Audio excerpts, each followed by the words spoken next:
ఇవాళ రిజర్వేషన్లు పెంచడం కేంద్ర ప్రభుత్వ పరిధిలో.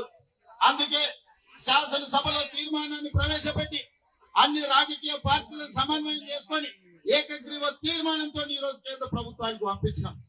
నేను ఇప్పుడు అడుగుతున్న నరేంద్ర మోడీ గారు, అయ్యా మేము మా రాష్ట్రంలో చేసుకుంటామని అడిగినాం, మీ గుజరాత్ లో చేయమని మేము తీర్మానం చేయలే, మీ ఉత్తరప్రదేశ్ ప్రభుత్వంలో చేయమని తీర్మానం అడగలే, మీ మధ్యప్రదేశ్ లో మీ ప్రభుత్వంలో చేయమని అడగలే. మా తెలంగాణలో మా 4 కోట్ల ప్రజలల్లా మా బలైన వర్గాల సోదరులకు 42% రిజర్వేషన్లు ఇస్తాం, మేము మాకు అనుమతి ఇవ్వండి అని మేము తీర్మానం చేస్తే నరేంద్ర మోడీ గారు మీకు వచ్చిన కష్టం ఏందని నేను అడుగుతున్నా. నీ గుజరాత్ లో గుంట భూమి అడగలే, నీ రిజర్వేషన్ లో 1% మేము అడగలే.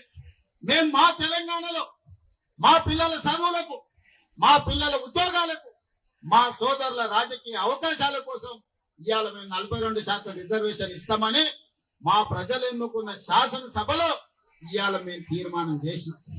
నీకేం కష్టం వచ్చిందని నేను అడుగుతున్న మోడీ గారిని. నీ దాంట్లో భాగస్వామ్యం అడగలే, ఢిల్లీలో నీ కుర్చీ కూడా మేము అడగలే, ఎర్రకోట మీద మేము జెండా ఎగరేస్తామని చెప్పలే. మా దగ్గర మా బలైన వర్గాల లెక్క తేలింది, మా రిజర్వేషన్లు పెంచుకుంటాం, మాకు అనుమతి ఇవ్వండి మోడీ గారు మహాప్రభు అని అక్కడి నుంచి తీర్మానం పంపించిన. ఆయన పలకలే. బండి సంజయ్ని కలిసిండు, ధర్మపురి అరవింద్ని కలిసిండు, కిషన్ రెడ్డిని కలిసిండు. మా పిల్లలు విజ్ఞప్తి చేసిరు, మా సోదరులు పోయి డిమాండ్ చేసి వాళ్ళు పలకలే, వాళ్ళు మళ్ళీ చూడలే. అందుకే ఇవాళ గల్లీలో ఉండి చెప్తే మీకు వినిపిస్తలేదు, అందుకే ఢిల్లీకి వచ్చి చెప్తాం మోడీ గారు మీరు వినండి, జంతర్ మంతర్లో మా గొంతు వినిపిస్తున్నాం. ఇవాళ ఢిల్లీకి వచ్చినాం. ఆనాడు కురుక్షేత్రం సందర్భంగా ఒక మాట చెప్పిండు, ఆయనను పోయి రావలే హస్తినకు అని, ఆయనను పోయి రావలేను హస్తినకు అని యుద్ధానికి ముందు, కురుక్షేత్ర యుద్ధానికి ముందు పెద్దలు చెప్పారు. దాంట్లో భాగంగానే మా బలైన వర్గాల సోదరులతో కలిసి ఆయనను హస్తినకు వచ్చింది.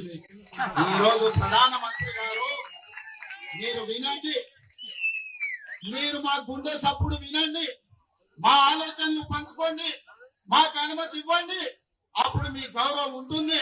అదే తెలంగాణకు మీరు పిలిచి పార్టీలకు అతీతంగా 10 లక్షల మందితో బహిరంగ సభ ఏర్పాటు చేసి ప్రధానమంత్రిగా మిమ్మల్ని సన్మానించే బాధ్యత నేను తీసుకుంటా. మా రాష్ట్రంలో మాకు అనుమతి ఇవ్వండి, మేము సిద్ధంగా ఉన్నాం అమలు చేయడానికి. చట్టం అధికారం నీ చేతుల్లో ఉంది కదని మా మీద ఆధిపత్యం చెలాయించాలని ఆలోచన చేయకు. మా మీద ఆధిపత్యం చెలాయించాలనుకుంటే నిజాంలకు రజాకర్లకు ఏ గతి పట్టిందో మీరు చూసారు, ఉమ్మడి రాష్ట్రంలో ఏం జరిగిందో మీరు చూసారు. తెలంగాణ రాష్ట్రంలో గడిల నుంచి పరిపాలన అందించాల్సిన వాళ్ళు ఇవాళ ఎక్కడున్నాడో చూసారు. ఇవాళ ఢిల్లీలో గద్దె మీద ఉన్నామని మీరు అనుకుంటున్నారు. రావాలి మళ్ళీ మా గల్లీలోకి, మీరు మీ వాళ్ళు మా గల్లీలోకి రావాలి. మీరు ఎప్పుడు ఢిల్లీలో ఉండరు, మళ్ళా రావాలి.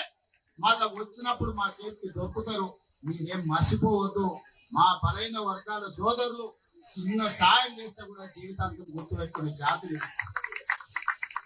ఆకలి మీద వస్తే బుక్కలు పువ్వ పెట్టినా, ఎండను వస్తే గిలాస మంచినీళ్ళు ఇచ్చినా మా బలైన వర్గాలు జీవితకాలం గుర్తుపెట్టుకునే జాతులు ఇది. ఈ జాతులకు అన్యాయం చేస్తే మర్చిపోతారని మీరు ఎట్లా అనుకుంటారు మోడీ గారు? మీరు ఏ జాతి అని మేము అడుగుతలేము, మా జాతులకు ఎందుకు అన్యాయం చేస్తారని మేము అడుగుతున్నాం. మేము మా జాతులకు న్యాయం చేస్తామని మేము ముందుకు వచ్చినప్పుడు మమ్మల్ని ఎందుకు అడ్డుకుంటారని నేను అడుగుతున్నా. ముఖ్యమంత్రిగా, ప్రధానమంత్రిగా మీరు ఈ దేశమంతా అమలు చేస్తారా లేదా నాకు తెలియదు. మీ గుజరాత్ రాష్ట్రంలో మీరు ఏం చేస్తారో నేను అడగట్లేదు. నా తెలంగాణ రాష్ట్రంలో ముఖ్యమంత్రిగా శాసనసభలో ఏకగ్రీవంగా తీర్మానం చేసిన బలైన వర్గాల రిజర్వేషన్ లో 42% ఇవ్వడానికి మీకు వచ్చిన కష్టమేంది, గుజరాత్ కు వస్తున్న నష్టమేందని నేను మోడీ గారిని అడగదలుచుకున్నాను.